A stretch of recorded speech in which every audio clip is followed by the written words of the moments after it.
யாழ்ப்பாணம் நகர பகுதிக்குள்ளேயே 12 அறைகளோடு கூடிய ஒரு தங்கு விடுதி இருக்குது. எதிர்காலத்தில் வெளி மாவட்டத்தில இருந்தோ வெளிநாட்டில இருந்தோ யாழ்ப்பாணம் மாவட்டத்துக்கு வரும்போது யாழ்ப்பாணம் நகர பகுதிக்குள்ளேயே ஒரு அறை தேடுவீர்களாக இருந்தால் இந்த காணொளியை முழுமையாக பாருங்கள். வணக்கம் நண்பர்களே, நான் உங்கள் நண்பன் தர்சனாமூர்த்தி பவனீசன். இப்போ நான் எங்கே நிற்கிறேன்டா, ஈழத்தில் யாழ்ப்பாணம் நகர பகுதியில் எதிர்காலத்தில் வெளி மாவட்டத்தில் இருந்தோ வெளிநாட்டில் இருந்தோ சுற்றுலாவாகவோ விடுமுறையாகவோ யாழ்ப்பாணத்துக்கு வரும்போது யாழ்ப்பாண நகர பகுதிக்குள்ளேயே ஒரு அறையை தேர்ந்தெடுத்தா நல்லமென்று யோசிப்பீர்கள். அதை விட மருத்துவ தேவை, இதை தாண்டிய பல்வேறு தேவைகளுக்கு வருவீர்கள். யாழ்ப்பாணம் போதனா வைத்தியசாலைக்கு வரணும், சிகிச்சை பெறணும் என்றெல்லாம் வருவீங்க. பக்கத்தில் ஒரு அறை இருந்தால் நல்லமென்று யோசிக்கிறீர்களா? கவலைப்பட வேண்டாம். யாழ்ப்பாணம் போதனா வைத்தியசாலைக்கு பக்கத்திலேயே இந்த அறை இருக்குது. அதை விட இதுல இருந்து 2-3 கிலோமீட்டருக்குள்ளேயே பல இடங்களை நீங்க பார்த்து ரசிக்கிறதுக்கு வாய்ப்பு இருக்குது. நல்லூர் கோயிலுக்கு 2.5 கிலோமீட்டர் போனா போகலாம்.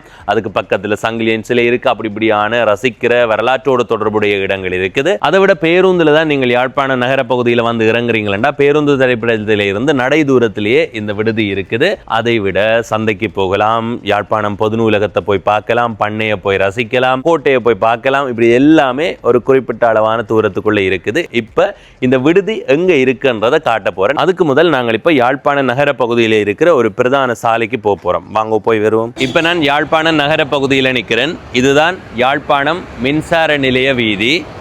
இந்த மின்சார நிலைய வீதியில அந்த இடத்துல பாருங்க ஒரு பெரிய கட்டடம் இருக்குது. வைத்தியசாலை மருத்துவ பீட கட்டடம், அப்படித்தானே? ஓ, அப்படித்தான் நினைக்கிறேன். ஓ, மருத்துவ பீட கட்டடம். ஐயோ, ஆளை காணையிலேயே எங்கேடாப்பா போட்ட. ஐயோ ஐயோ, இந்த மாதிரி ஒரு பரபரப்பான வீதி தான். சரியா? அந்த மின்சார நிலைய வீதியில் இந்த இடத்துல பாருங்கோ ஜெஃப்னா இன் ரூம்ஸ் அண்ட் இருக்குது. இதுக்குள்ளால தான் போகணும் பாங்கோ. இதில் இருந்து அன்னளவாக ஒரு 100 மீட்டர் தூரம் போனாலே அந்த விடுதி இருக்குது. நடந்து நடந்து நடந்து நடந்து போகலாம். சரியா? உங்களுக்கு கால் உழையுமெண்டா ஒரு ஓரமாக நில்லுங்கோ.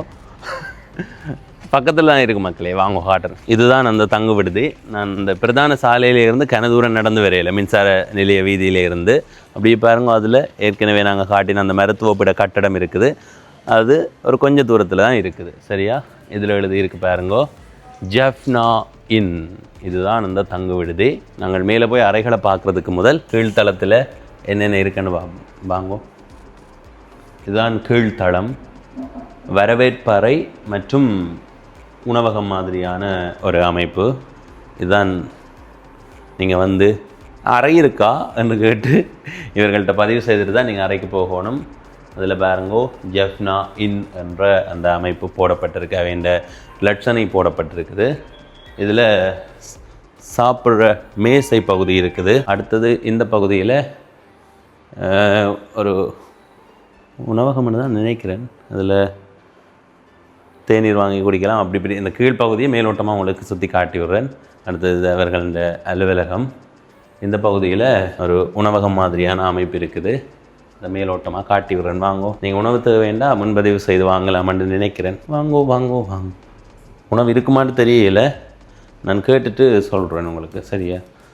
இவ்வளோ பெரிய சமையல் அறையை வச்சுட்டு உணவு இல்லைன்னு சொல்ல மாட்டேன்னு தானே இருக்கும். இப்போ பின்பகுதியை போய் பார்ப்போம். வாங்கோ. இதில் செலவு இயந்திரங்கள் இருக்குது. அடுத்தது இங்கே சுத்திகரிக்கப்பட்ட நீர் தான் வழங்கப்படுது. சரியா? இந்த பகுதியை பாருங்கோ, 3 குடில்கள். நண்பர்களோட வந்து இதில் இருந்து சாப்பிடலாம், பொழுதுபோக்கி கதைக்கலாம், சிரிக்கலாம், ஆளலாம்.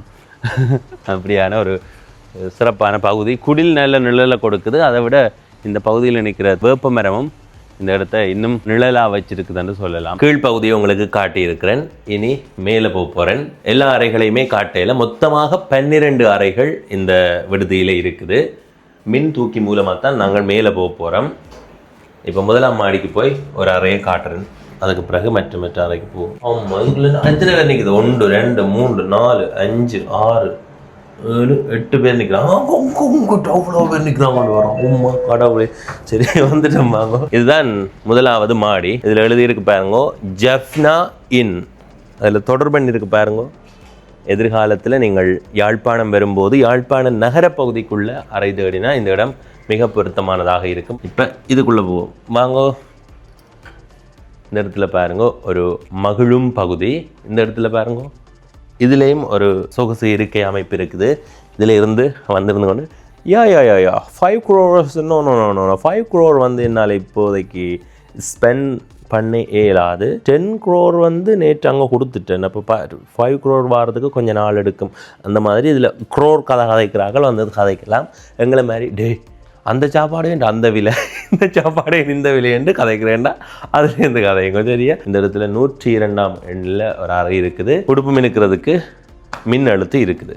இப்போ முதலாம் மாடியில் இருக்கிற ஒரு அறையை பார்ப்போம் வாங்கோ. இதான் முதலாம் மாடியில் இருக்கிற ஒரு குடும்பத்துக்கான அறை.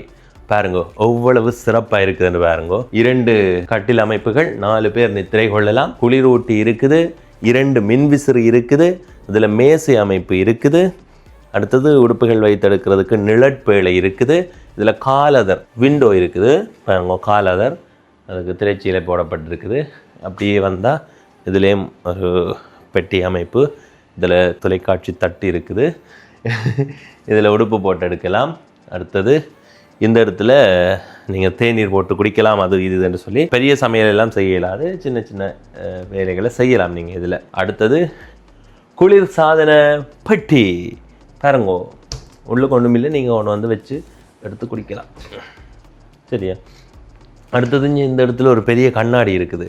உண்மையாக அங்கே வீட்டில் ஒரு அறை கட்டேக்க என்னடா இப்படி ஒரு பெரிய நீளமான அறையாக காட்டி விட்டால் அது பயனுள்ளதாக இருக்கும். என்ன பாருங்கோ எவ்வளோ வடிவாக இருக்குது. வீட்டுக்குள்ளே இப்படியான ஒரு அறையை அமைக்கலாம், அந்த மாதிரி இருக்குது. கண்ணாடியில் பார்க்க என்ன வேறு யாரோ மாதிரி கிடக்குது. இப்படியே வந்தால் இந்த இடத்துல பாருங்கோ இன்னொரு கண்ணாடி இருக்குது சரியா. இது குளியலறை பகுதியில் இருக்கிற கண்ணாடி அமைப்பு.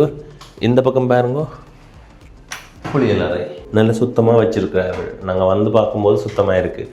ஒரு ஆண்டுக்கு முன்னம் வரும்போதும் நல்ல சுத்தமாக இருந்தது, இப்போவும் சுத்தமாக இருக்குது. சுத்தம் மிக முக்கியம், கவனத்தில் எடுத்துக்கொள்ளணும். இதுக்குள்ளேயும் கண்ணாடி இருக்குது சரியா. 2வது மாடிக்கு போக போகிறேன். 2வது மாடியில் விருந்தினர்கள் இந்த மகிழும் பகுதியிலேருந்து சாப்பிட்டு கொண்டிருக்கிறார்கள். அதை தாண்டி அறைக்கு போய் அறை எப்படி இருக்குன்னு காட்டுறேன் வாங்கும். இதுக்குள்ளே குளிர்சாதன பெட்டி இருக்குது, அதே மாதிரி கண்ணாடி அமைப்பு இருக்குது, மின்விசிறி இருக்குது, குளிர் ஒட்டி இருக்குது, தொலைக்காட்சியும் பார்க்கலாம். இது மேலே இருக்கிற 2 பேருக்கான அறை. இதில் இருக்கிறது குளியலறை சரியா. குளியலறையும் இருக்குது. 2 பேருக்கான அறை வேணுமெண்டா இந்த அறையை தெரிவு செய்யலாம். ஒரு அளவான அறை. இப்போ 2வது மாடியிலேருந்து மேலே போகும் வாங்க. இது படி நான் போகணும். இப்படி பாருங்க யாழ்ப்பாணத்தை பார்க்கலாம் நீங்கள். அந்த அங்கால இருக்கிறது வைத்தியசாலை கட்டடம் சரியா.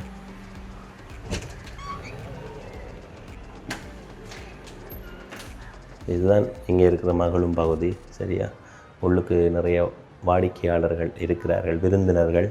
அப்போ நாங்கள் இன்னும் உள்ளுக்கு போய் பதிவு செய்ய முடியாது, மேலோட்டமாக காட்டியிருக்கிறார். சரி இப்போ அடுத்த மாடிக்கு போவோம். 4வது மாடி 3 தான் இருக்குது போலியோ. பார்ப்போம் 4வது மாடியை கொடுத்து பார்ப்போம். 3 மாடி தான்டா. 3 மாடி வரைக்கும் தான் போகலாம். சரி கீழ்த்தளத்துக்கு வந்தாச்சு. இன்னும் ஒன்றை காட்ட போகிறேன். இது வாகன தரிப்பிடம் பாருங்கோ.